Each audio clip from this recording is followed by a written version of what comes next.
in the working time. Percentage is less than 6 hours. Less than 5 hours. That is why we are getting all these motivational messages after midnight.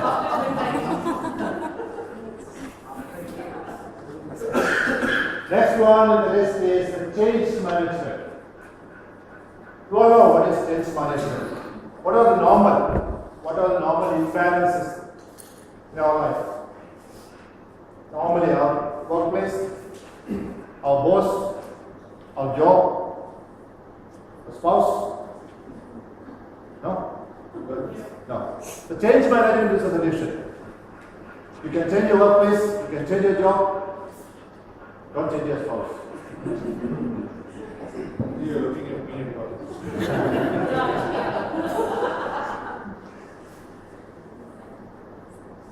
Now we will go to the next speaker. Our second speaker is attending project 2. She is an artist, a businesswoman, currently doing art business, printing on ceramics and t-shirts. Why I share all this information is to get a little bit marketing for them also. They are helping me in conducting this session.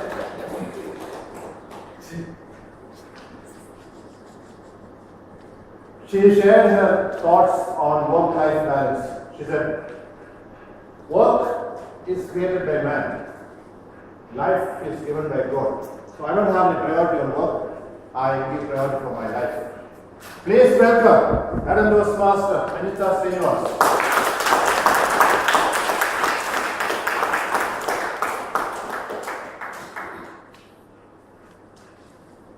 May I request a revalidator, Toastmaster, may come to read out the objective of Project 2. Since there are 2 people attending Project 2, the objective is very wise. Good evening, everyone. Good evening. The objectives are: select an appropriate outline which allows listeners to easily follow and understand your speech. Make your message clear with supporting material directly contributing to that message.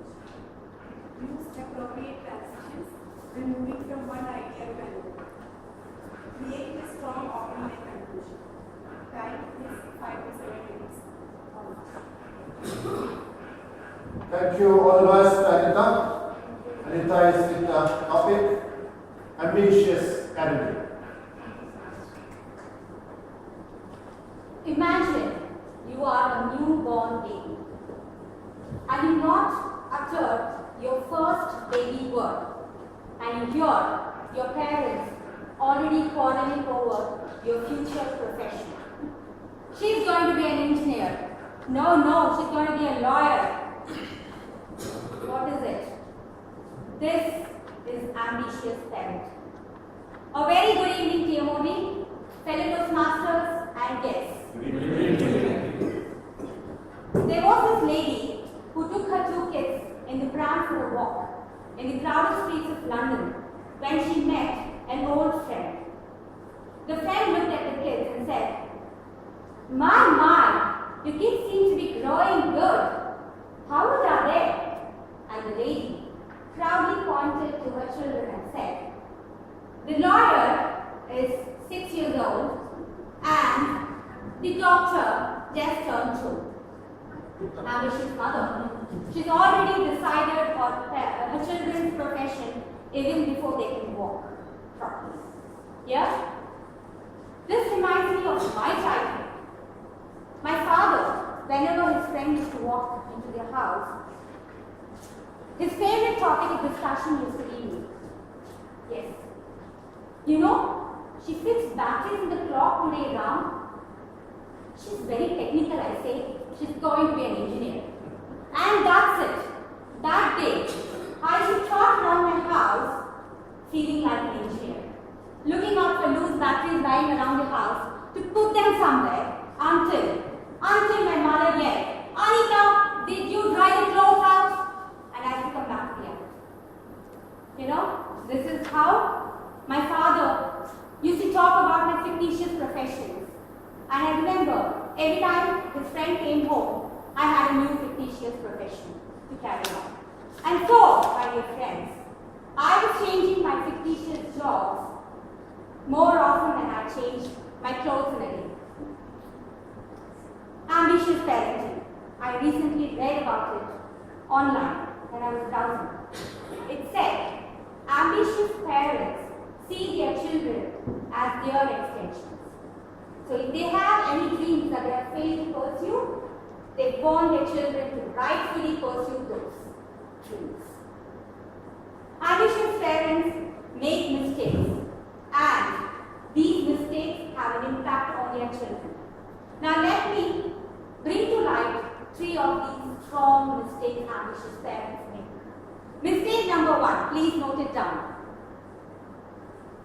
A lot of parents give a lot of things to their children except letting them be themselves.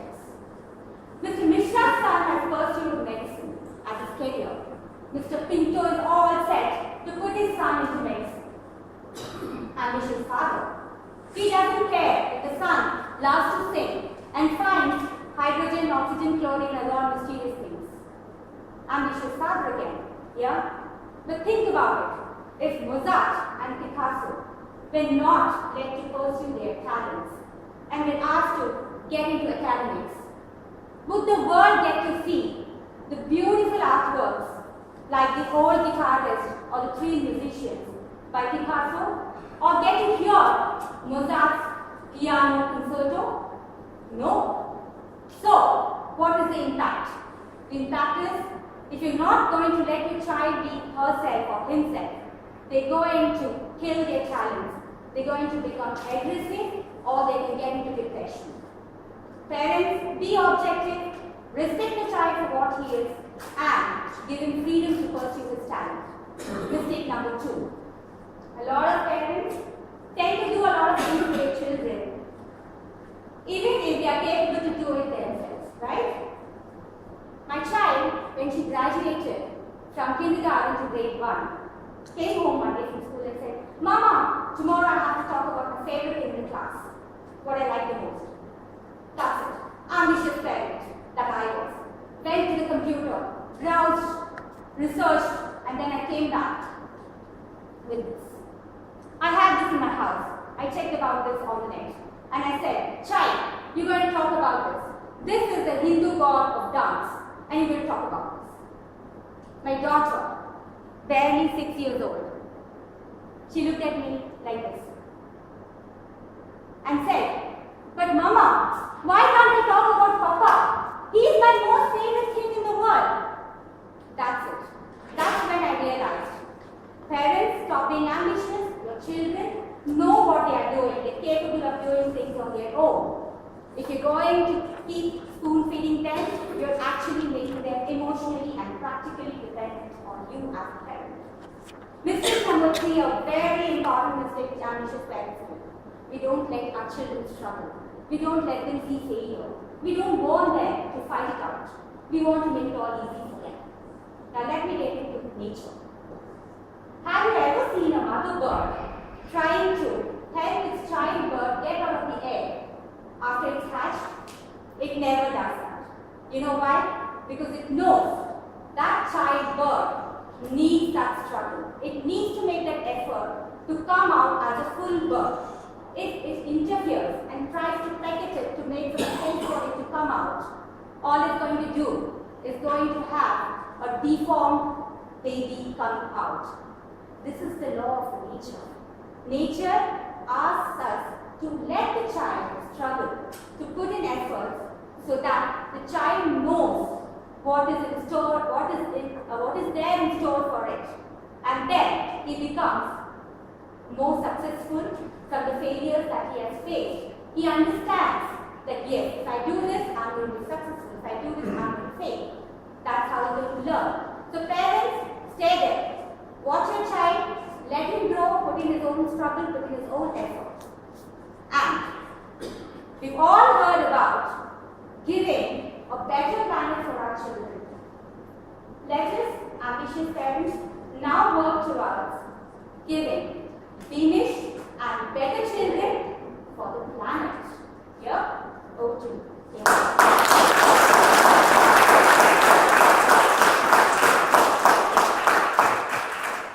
Please take 30 seconds to write your valuable feedback.